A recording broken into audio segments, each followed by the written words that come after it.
pintora placentina. Luisa de Quintana es la artífice del retablo del altar mayor de la iglesia de Santo Domingo o de San Vicente Ferrer de Plasencia,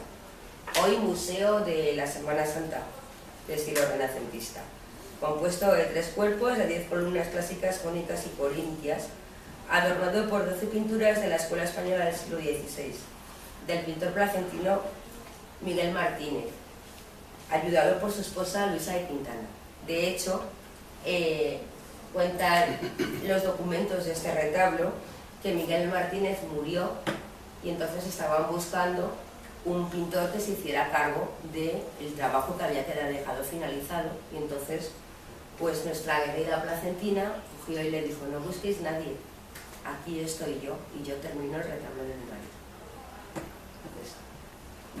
Además esta historia la descubrí por un primo de mi madre que investigaba mucho el patrimonio de Plasencia, y cuando publiqué el libro me contó toda la historia esta de Luisa de Quintana y me parece como muy bonita el guiño este mío.